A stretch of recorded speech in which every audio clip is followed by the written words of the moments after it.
বন্ধুসকল, আপোনালোকে চাইছে আজি সন্ধিয়াৰ 5টা গুৰুত্বপূৰ্ণ বাতৰি। ধৰ্ণা কাৰ্যসূচী। কমতাপুৰ ৰাজ্য পুনৰ্গঠন আৰু কোচ ৰাজবংশী জনগোষ্ঠীক জনজাতিকৰণৰ দাবীত আক্ৰাছুৰ উদ্যোগত সোমবাৰে ৰাজ্যজুৰি অৱস্থান ধৰ্মঘট কাৰ্যসূচী ৰূপায়িত কৰে।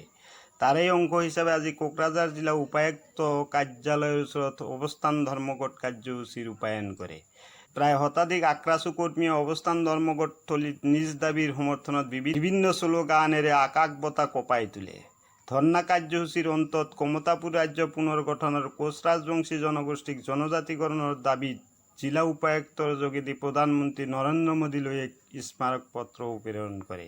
আক্ৰাছুৰ কৰ্মেশ্বৰ গোটৰ কেন্দ্ৰীয় সাধাৰণ সম্পাদক জীৱেশ ৰায়ে জনজাতিকৰণ অবিহনে আক্ৰাছু কাহানিও শান্ত নহয় বুলি স্পষ্ট কৰি দিয়ে।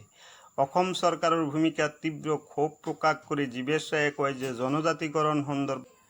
জনজাতিকৰণ অবিহনে অৰ্থনৈতিক, ৰাজনৈতিক আৰু ভূমি অধিকাৰ কাহানিও সম্ভৱ নহয় বুলি মন্তব্য কৰি সদিচ্ছাৰে জনজাতিকৰণৰ বিষয়টো সমাধান কৰিবলৈ আহ্বান জনাইছে সংগঠনটোৱে। খুলিল শিক্ষা অনুষ্ঠান। সোমবাৰৰ পৰা ৰাজ্য চৰকাৰৰ নিৰ্দেশ অনুযায়ী খোলা হ'ল বিদ্যালয় মহাবিদ্যালয়সমূহ। 6 মাহৰ অন্তত নৱম দশম শ্ৰেণীৰ বাবে আৰম্ভ হোৱা পাঠদানৰ পূৰ্বে বিদ্যালয় মহাবিদ্যালয় কৰ্তৃপক্ষই বিদ্যালয় মহাবিদ্যালয়ে আঁৰি দিছে ফলক।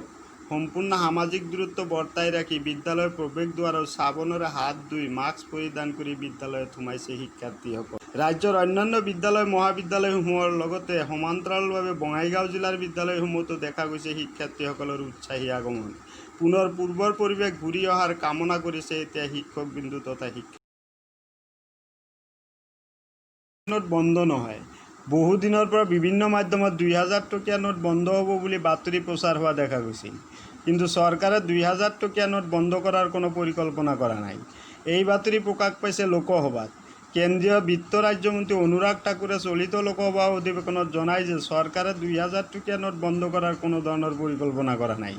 তেওঁ লগতে উল্লেখ কৰে যে 2000 টকীয়া নোট কমকৈ ছপোৱাহে হৈছে। বজাৰত নগদ ধনৰ প্ৰচলন স্বাভাৱিক ৰখাৰ ক্ষেত্ৰত চৰকাৰে ৰিজাৰ্ভ বেংকৰ পৰামৰ্শ অনুসৰি বিভিন্ন ধৰণৰ নোট ছপা কৰে। সন্ধিয়াৰ 5টা গুৰুত্বপূৰ্ণ বাতৰি। আজিৰ পৰা মুকলি কৰা হ'ল তাজমহল।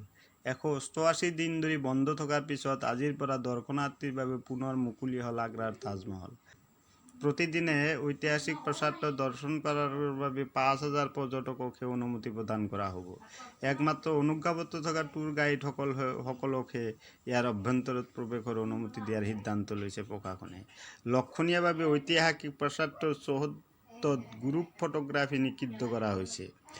কৰোনা পৰিস্থিতিৰ বাবে যোৱা 17 মাৰ্চত ঐতিহাসিক প্ৰাসাদটোৰ দুৱাৰ বন্ধ কৰি দিয়া হৈছিল। আজি মুকলি কৰি দিয়াৰ পিছত এগৰাকী চীনা পৰ্যটকে লকডাউনৰ পিছত প্ৰথম পৰ্যটক হিচাপে দৰ্শন কৰে তাজমহল। ঐতিহাসিক আগ্ৰা ফৰ্টো আজিৰ পৰা দৰ্শনাৰ্থীৰ বাবে মুকলি কৰে প্ৰশাসনে। অট্টালিকা খহি 10 জনৰ মৃত্যু, আবদ্ধ বহুজন। এক ভয়ংকৰ দুৰ্ঘটনা সংঘটিত হৈছে মহাৰাষ্ট্ৰৰ ভিৱণ্ডি চহৰত। খহি পৰে এটি 3-মহলীয়া অট্টালিকা। সোমবাৰে ৰাতিপুৱা প্ৰায় 3:40 সংঘটিত হয় এই দুৰ্ঘটনাটো। অট্টালিকাটোত কেইবাটাও পৰিয়াল শুই থকা অৱস্থাত খহি যায় অট্টালিকাটো। দুৰ্ঘটনাটোত বৰ্তমানলৈ 10 জন লোক মৃত্যুমুখত পৰাৰ লগতে 20-25 জন লোক আবদ্ধ হৈ আছে। এই অট্টালিকাটোত প্ৰায় 20টা পৰিয়াল বসবাস কৰিছিল। ঘটনাস্থলীত NDRF বাহিনী উপস্থিত হৈ উদ্ধাৰ অভিযান চলাইছে।